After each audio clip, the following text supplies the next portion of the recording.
hukum menghadiahkan Al-Quran. Ini gimana nih? Itu kadang kan di masyarakat sering kita mendengar hadiah ila hadrati fulan al-fatihah a'udzubillahi minasyaitonir rajim. Atau misalnya baca yasinan buat si mayat, atau baca Quran, ya kan? Iya. Apa hukumnya? Terjadi ikhtilaf para ulama. Pendapat Al-Imam Ahmad bin Hanbal, Hanafi, demikian pula riwayat dari Syafi'i, dan pendapat ulama terakhir dari mazhab Maliki dan sebagian Syafi'iyah terutama mutaakhirinnya mengatakan bahwa bacaan Al-Quran itu sampai kepada mayat. Sampai ke mana? Ke mayat. Iya. Sampai-sampai Al-Bahuti berkata, Imam Ahmad mengatakan bahwa sampai kepada mayat semua kebaikan berdasarkan nas-nas yang menunjukkan kepada hal itu. Juga karena manusia di negeri-negeri berkumpul membaca Al-Quran untuk dihadiahkan kepada mayat tanpa ada pengingkaran, sehingga menjadi ijma mereka. Sampai-sampai Al-Bahuti mengatakan di sini, kata ini ijma. Dan nanti kita akan sebutkan bahwa tidak ada ijma. Iya. Apa dalil mereka, Pak? Yang mengatakan katanya ya membacakan atau menghadiahkan Al-Quran ke mayat itu sampai kias. Kias kepada apa? Kepada sedekah, haji, puasa. Kan disebutkan dalam hadis sedekah untuk mayat itu sampai. Disebutkan dalam hadis menghajikan orang itu boleh. Mempuasakan ya orang tua kita yang punya hutang boleh. Berarti dikiaskan kepadanya apa? Seluruh amalan kebaikan. Ya. Ini kias. Di antara dalil mereka juga apa?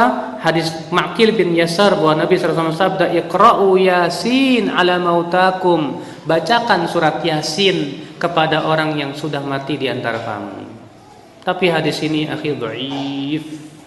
Di dalam sanadnya terdapat Abu Uthman, ya bukan An-Nahdi, dan ayahnya dua-duanya perawi yang majhul, dan juga sanadnya muttarib, terdapat keguncangan. Ya. Pendapat yang kedua, dan ini pendapat yang masyhur dari Imam Syafi'i rahimahullah. Imam Syafi'i mengatakan bahwa bacaan Al-Quran tidak sampai ke siapa? Ke mayat. Dalilnya mana? Dasarnya surat An-Najm ayat 39. Allah berfirman, wa alaysa lil insani illa ma sa'a. Manusia tidak akan mendapatkan kecuali apa yang dia usahakan. Dan juga kata Imam Syafi'i, karena tidak adanya praktek dari Rasulullah, tidak pula para sahabat, tidak pula para tabi'in, bahwa mereka menghadiahkan bacaan Al-Quran kepada siapa? Kepada mayat. Ya, apalagi Pak, Rasulullah SAW itu orang yang paling sayang kepada umatnya. Sampai Allah menyebutkan dalam surat At-Taubah ayat 128 apa? Wa kana wabil mu'minina raufur rahim. Adalah Rasulullah SAW sangat sayang dan lembut kepada kaum mukminin. Apa konsekuensi sayang? Kalau Rasulullah sayang, tentu Rasulullah ingin supaya umatnya semua selamat. Di antaranya apa? Dengan melakukan usaha bagaimana mengirimkan bacaan Quran. Tapi tidak ada satupun riwayat satu saja ya Rasulullah SAW mengirimkan Al-Fatihah misalnya. Memang ada hadisnya, Al-Fatihah lima quri'at laha. Al-Fatihah itu tergantung untuk apa dibaca. Tapi hadis itu palsu kata para ulama. Ya. Tidak pernah kita mendengar ada seorang sahabat ngirimin bacaan Quran. Makanya ini hujah. Maka dari itu Al-Imam Ibnu Katsir rahimahullah dalam tafsirnya, Al-Imam Ibnu Katsir dalam tafsirnya berkata, dari ayat yang mulia ini ketika menafsirkan An-Najm ayat 39, Imam Asy-Syafi'i dan para pengikutnya beristimbat bahwa bacaan Al-Quran tidak akan sampai kepada mayat, karena itu bukanlah amal mayat, bukan juga usahanya.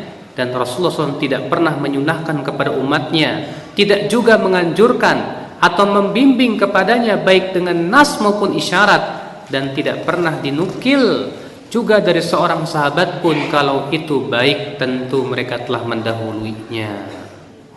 Dan bab al-qurubat, ibadah hanya terbatas pada nas, tidak berlaku padanya qiyas dan ra'yu. Dan ini pendapat yang sahih, Pak, yang rajih. Sebab coba antum minta kepada para kiai atau ajengan yang mengatakan bahwa bacaan Al-Quran sampai kepada mayat, minta mana praktek dari Rasulullah. Sekali saja Rasulullah kalau ziarah kubur tuh baca Quran dihadiahkan ke mayat. Padahal Rasulullah itu sering berziarah kubur. Di suatu malam ketika Rasulullah SAW diperintahkan oleh Allah untuk berziarah kubur Baqi, lalu kemudian diikuti oleh Aisyah dari belakang.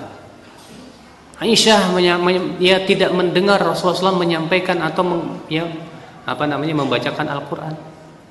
Bahkan ketika Aisyah berkata kepada Rasulullah, "Ya Rasulullah, kalau saya berziarah kubur, apa yang harus saya baca?"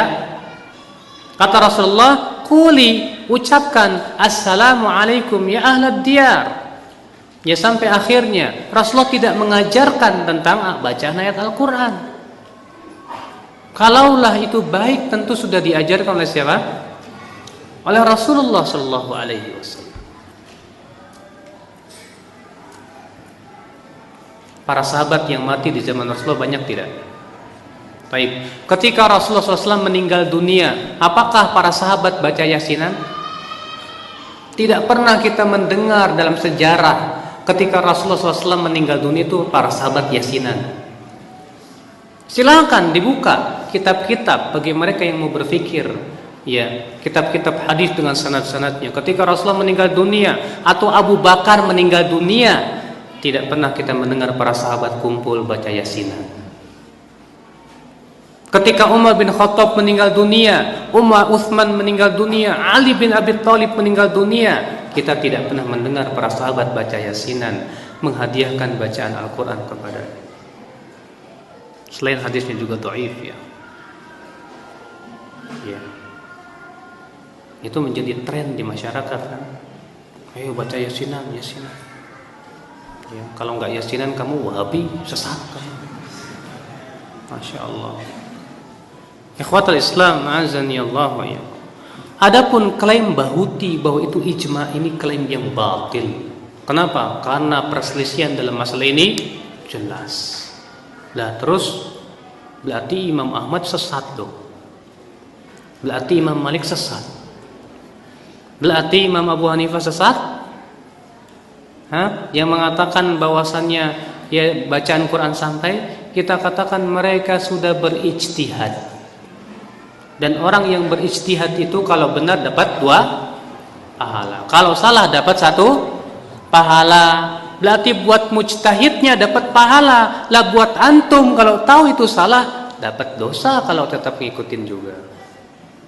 Ya akhi, dalam masalah perselisihan ulama, hujah kita bukan ulama. Kalau ketika terjadi ikhtilaf ulama, hujah kita apa? Al-Quran dan Sunnah Rasulullah SAW. Makanya kalau ada orang berkata, sampean kan punya ulama, saya punya ulama, ya masing-masing aja. Kita katakan, apa benar, apa pernah kita mendengar ada ulama yang hujahnya begitu? Imam Syafi'i ketika dialog dengan Imam Ahmad bin Hanbal tentang masalah tarikus shalah, ya orang yang meninggalkan sholat hukumnya kafir atau tidak. Imam Ahmad membawakan nas dalil, Imam Syafi'i membawakan dalil. Tidak pernah kita mendengar para ulama ketika dialog, sampean punya ulama, saya punya ulama. Itu perkataan orang bodoh biasanya. Sering kita dengar seperti itu. Ya ulamamu, ya ulamaku. Ya subhanallah. Tidak ya akhi. Ya, kalau sudah terjadi ikhtilaf seperti ini, kita lihat dalilnya. Kita lihat praktek dari Rasulullah dan para sahabatnya. Ya. Maka ini pendapat yang sahih, yang rajih, bahwasanya tidak pernah dinukil bahwa Rasulullah SAW menghadiahkan bacaan Al-Quran. Tidak pula para sahabat, tidak pula para tabi'in.